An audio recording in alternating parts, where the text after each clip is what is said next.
Hi, welcome. I'm going to allow a few seconds for all our streams to go live. If you're here to get greater harmony within your inner circle, you're in the right place. Today, we want to look at some breakthrough thoughts as we seek to reduce recurring conflict. And conflict might be a big word, or stronger feels. But these little squabbles, these little tiffs that we have within our inner circle, transient, yes, but they still exist. That's what we want to try and see if we can reduce some of those, so we can enhance connections and harmony. All right, so we're gonna go now. So, hi, I'm Trevor E.S. Smith. I'm with the Success with People Academy.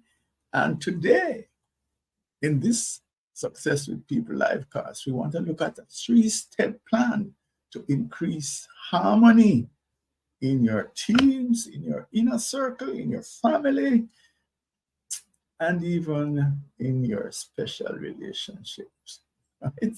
So we want to look at providing you with an antidote to these recurring tips, squabbles, whatever we want to call it. Yeah. So they are transient, let us pass, still love each other, still care, etc. But yeah, a little issue comes up. So today, just want to just let you know that we're normally here for 30 to 35 minutes. We are very strict in terms of getting out on time. So just ask you to put aside whatever it is you're doing, because especially today, I want you to be in present. I don't want you to be doing something else, because it's not going to work as well. Because today is about you, it's about me, it's about introspection. So I'm going to just ask you to put aside everything. And just for a few minutes here, I want you to put yourself in the space of your inner circle, people that you interact with closely. Yeah, it could also be a spouse or a special relationship, or a child, or it could be a boss, or a direct report. I just want you to be in that space. Or if you're part of a consulting team, the people that you have to work with, the client, just be in that moment for a while. Yeah. So get ready, be there. So we want to, as it says here, it's not for the faint of heart, because it's going to ask you some hard questions about you now, not the other person. We know that they are terrible. We know that it's their fault. So today, it's not about them. We will deal with them another time. It's about us.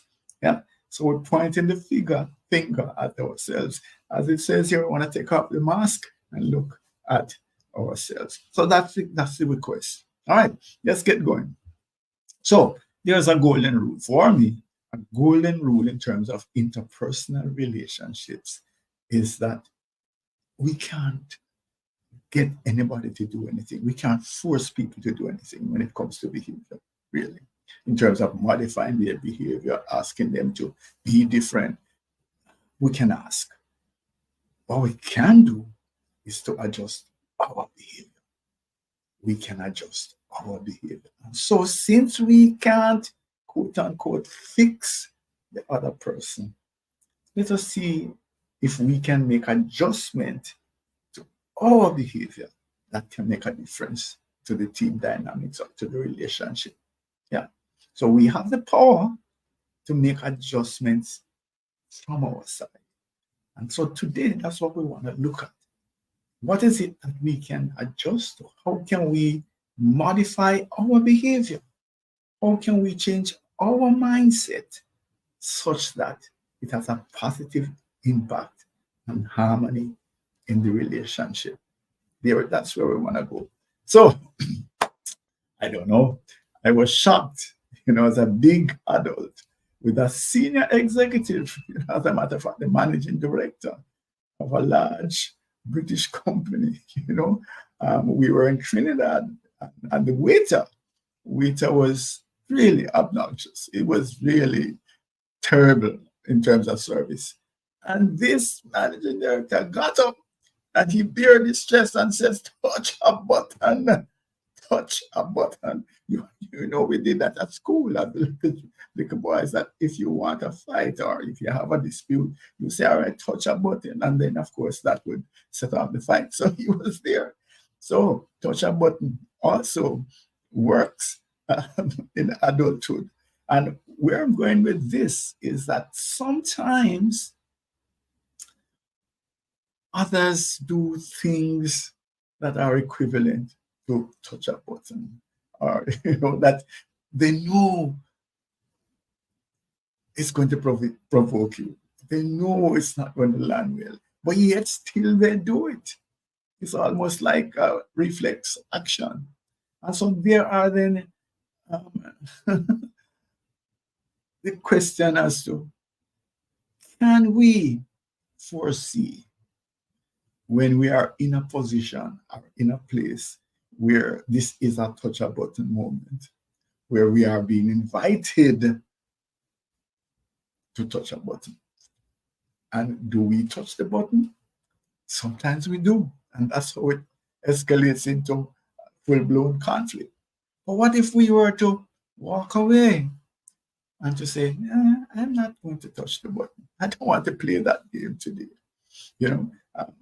The whole question of games people play is excellent. Byrne, is it? Who wrote it? So that's something that we do. It's a game. It's a game.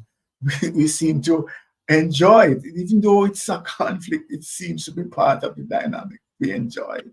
Yeah. Because it's transient, it doesn't really affect. So we do this and we have the little squabble and we move on from there. It seems as if it's part of the enhancement of the relationship, that we can have these squabbles and yet still it doesn't affect how we feel about each other. So that's something that we want to look at. But I think that is coming from the place of conflict is inevitable. That mindset that says conflict is inevitable. I have been trying to mount a campaign to say that, yes, conflict is inevitable, but many, many conflicts can be prevented. And so I want to get on a mantra to say that conflicts can be prevented. I'm not saying avoided, I'm saying prevented. If we can get ahead of the triggers, which is where I'm talking, this slide is talking about, is this whole idea that there's a trigger moment. Things start and then it moves. And if we are wise, we can see where it is going based on the trajectory of this matter. Given the people that we know and understand, this is the likely outcome. So why not? Yes? It's like lighting a match at the end of, a long fuse. And you'll be surprised to hear the explosion down the road. No. Yes? So we need to get to the place now. That's a skill that we need to develop. The capacity to identify triggers, to be quick to say, this is a touch a button moment. And you're not going down that road. So that's basically the idea.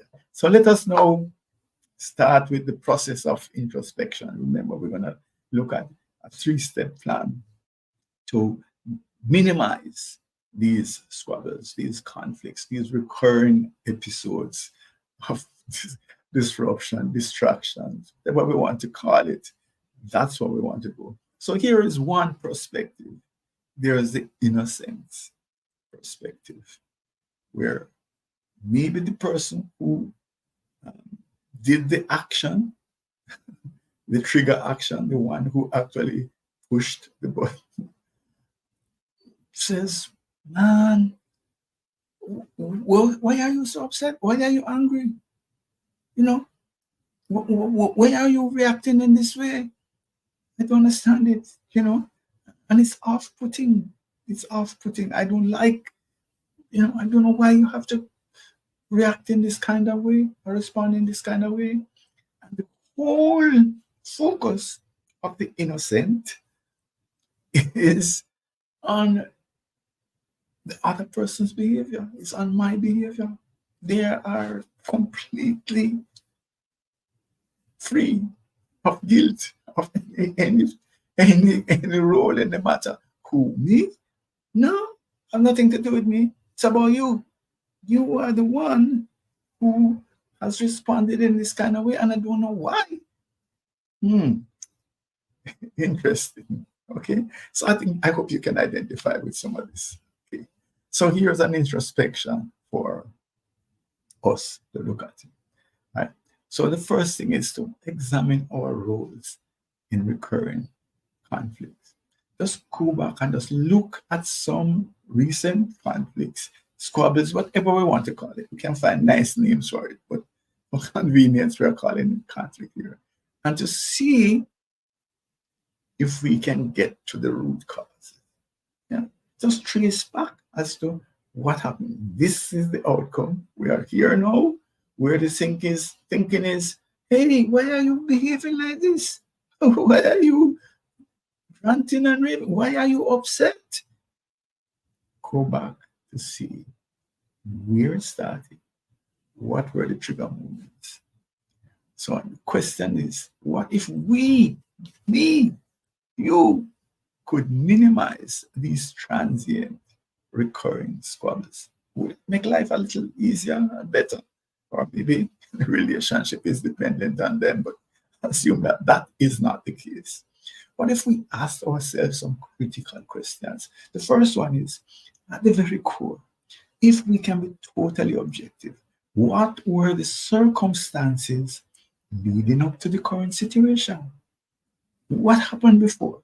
Let us see if we can go back to ground zero and to look at what happened before the squabble took place. Yeah. And then from that ground zero, look at each step, each movement, and to see what was our role in it. Did we do anything? What is it that we did? I'm not saying that we stimulated or we did anything wrong. Just wanted to know what was our role. What did we do from ground zero? That's the question. Not assigning blame, not doing anything, not judging, just saying, what did I do? What did you do from ground zero? And so the third question is then, if I had acted differently at any one of these steps, could there have been a different outcome? Oh, but Trevor, I mean, I did the right thing. Oh, but I couldn't avoid what I did. Oh, but that wouldn't have any impact on the outcome. Okay, I'm saying to you, if you had done something different, could it have impacted the outcome? I'm not saying you could have, just if you had. Number 4, if you had applied more emotional and social intelligence, could you have foreseen the outcome? Given all you know about life, given all you know about the people, given all that you know, all the training you have gone through, all the great wisdom that you have, is there a possibility that you could see that it could end up this way? And that is why Trevor is now angry, upset, why Mary is now angry, upset. This is now why we are there. Is there any chance under the heavens that you could have seen this outcome? That's a question. And so, if that is so, is there a responsibility on my part to seek to understand and to appreciate the nuanced behavior of the individuals with whom I interact? Should you have known that Trevor would respond in this kind of way? You're not justifying his behavior. As a matter of fact, you might be condemning his behavior. But could you have seen that this is where it will go? Knowing Trevor is a hothead. No, all of that. Could you have seen it? And so the question is then, in relation to the whole question of harmony within the relationship, given his hot head, should you have taken another route, or could you have taken another route? Those are the questions that we have to ask as we seek greater harmony, as we seek to minimize the distracting squabbles, conflicts, tiffs, whatever we want to call them. And so the question then is, should I be focusing on fixing my actions, my behaviors, to avoid similar clashes? Is there something that I can learn from this that would say to me, next time, bring to the fore all of your emotional, all of your social intelligence, and act in a way that might prevent this squabble from taking place.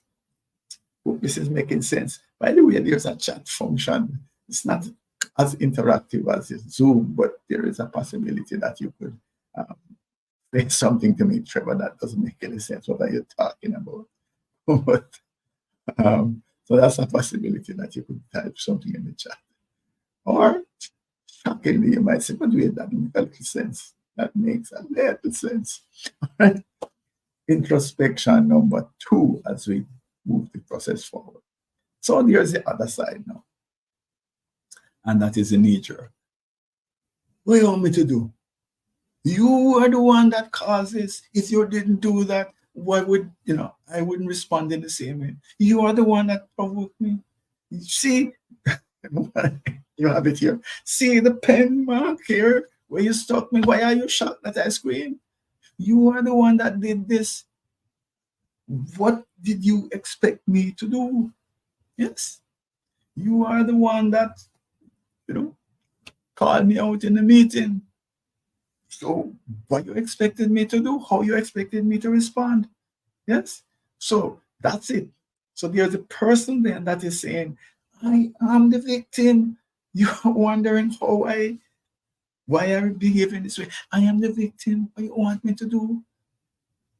My buttons have been pushed. That is how I'm going to respond. But the question that we have to ask here, and I'm calling it a knee-jerk response, because that's it. Something happens, boom, response, auto response immediately. The question is this: can we change the dynamics? Can we find a way to respond differently to these provocative triggers? So when the button is pushed, no alarm. We just find a way to say, well, maybe it's not working today. Yeah? So here are some questions. Now, we're not saying that you're not justified.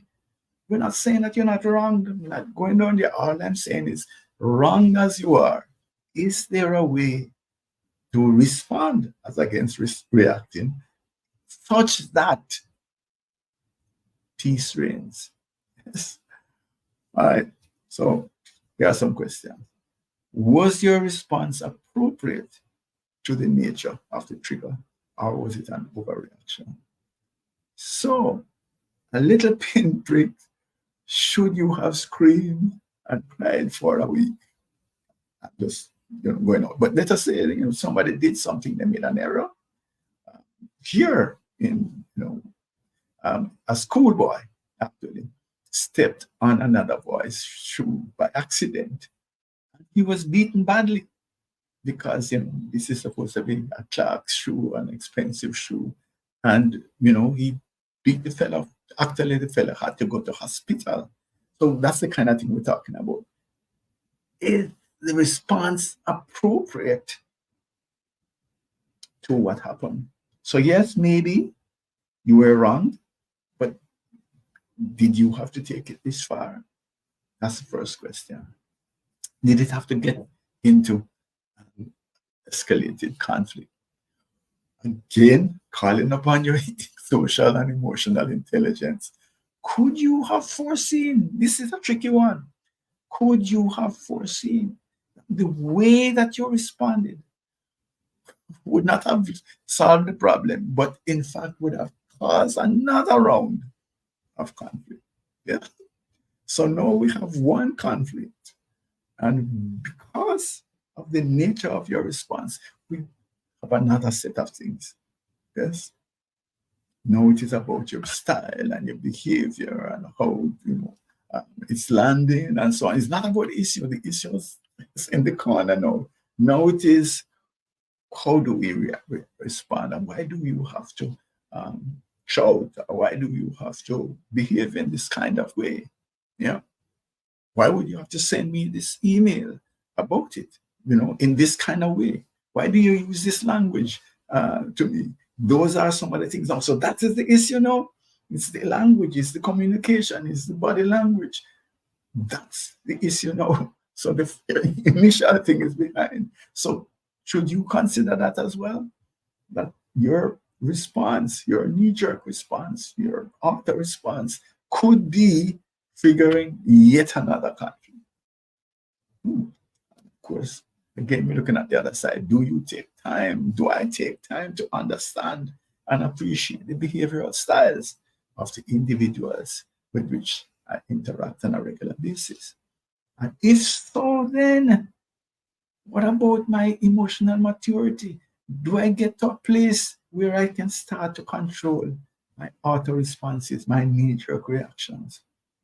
And so could I have tempered my response? Yes, I was stuck, but instead of screaming out, like I'm getting an injection in the office, I don't want the nurse to think I'm a little baby, so I cannot. Okay, could I have done that in this situation where I cannot temper my reaction? So let's look at the 3-step plan that I've promised. The step 1 is to observe, identify, pay attention to behavioral styles. Learn more about the people that you interact with on a regular basis. As a matter of fact, we are suggesting that you learn the language of behaviors, that you get a structured understanding of behavioral styles so that you see the nuances, and are able to respond appropriately, identify what behavioral style. So even with a client, a new person, how are they behaving? You can pick up whether they are using dominance, influence, steadiness, or conscientiousness, and respond appropriately.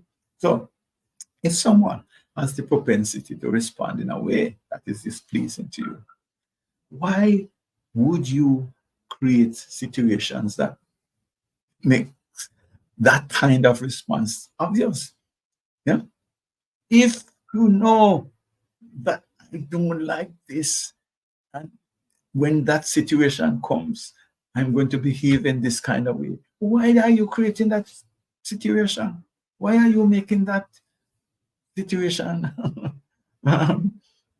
available to me so that you can provoke me to behave in this way? Is that why? No, man. Why not use foresight and remove that option from the table? So if I know that this action is going to cause this reaction, then for a peaceful life, why do I do the action? But on the other side, and try to be balanced here,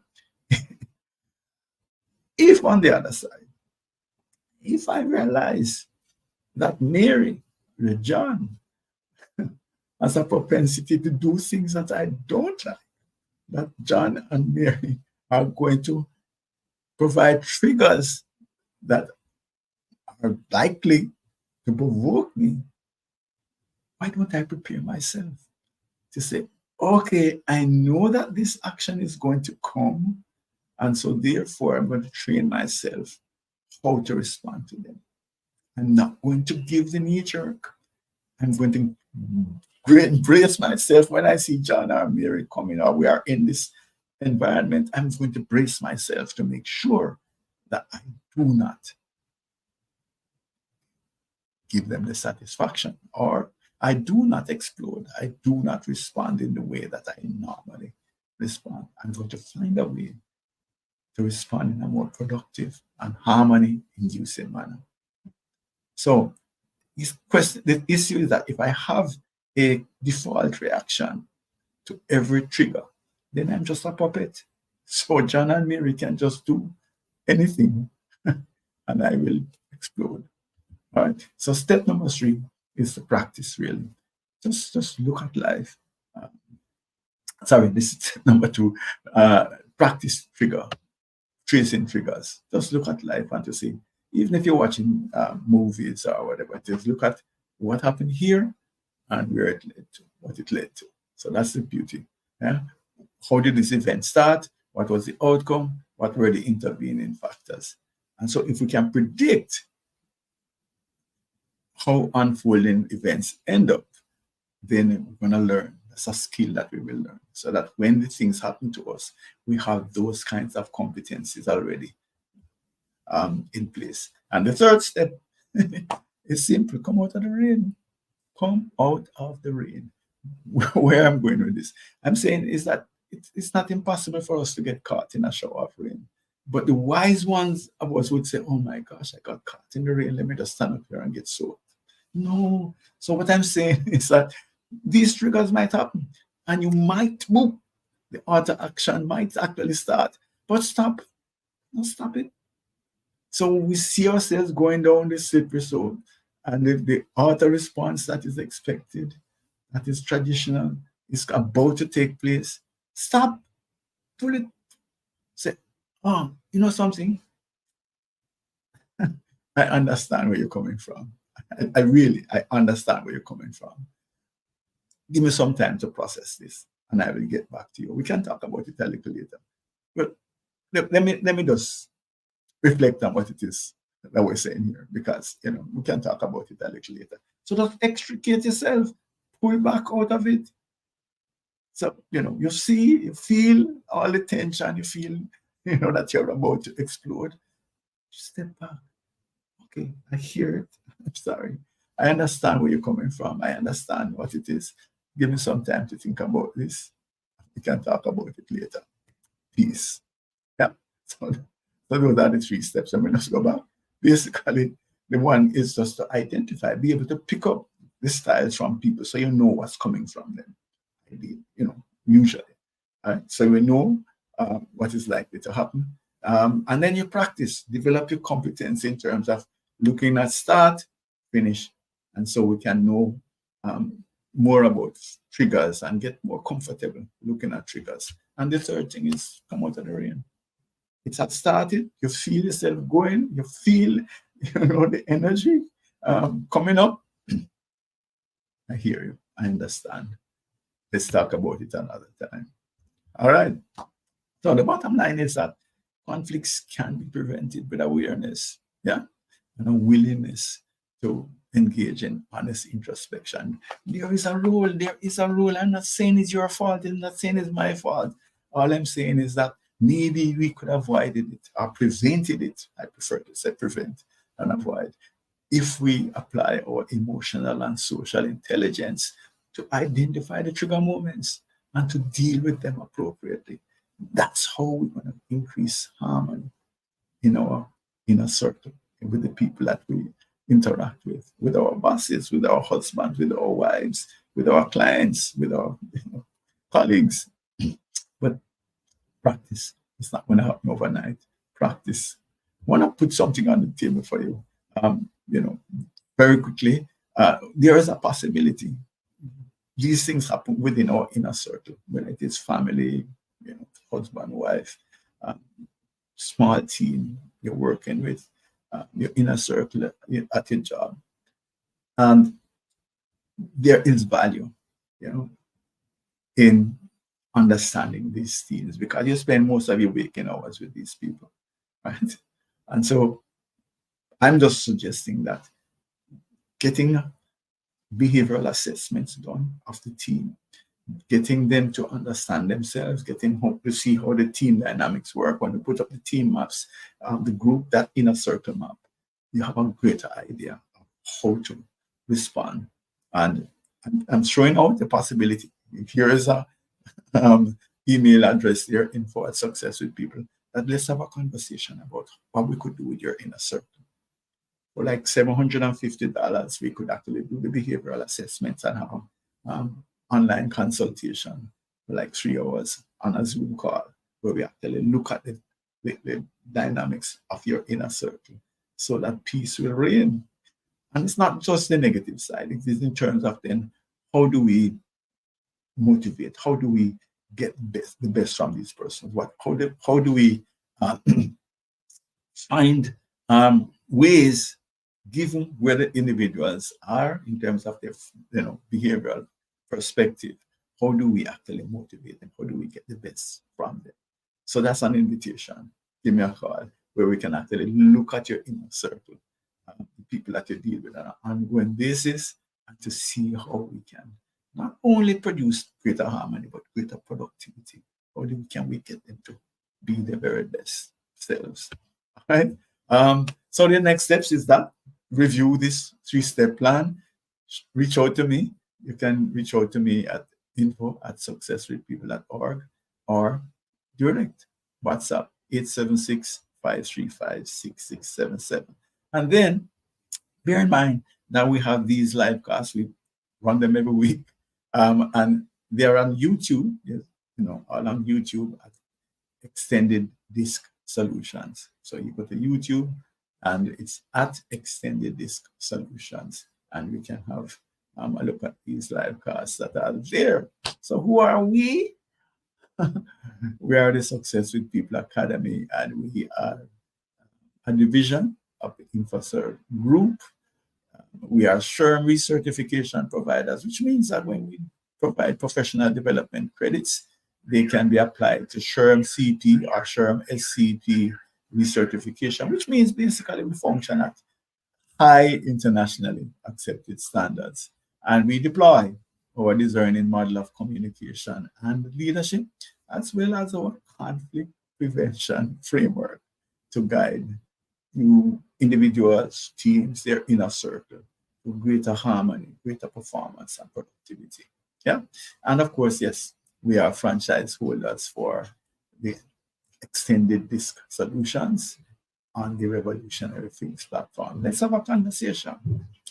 info@successwithpeople.org or straight direct WhatsApp. Or if you're on LinkedIn, you can just send me a direct message. All right. Thank you for your time, and see you next week.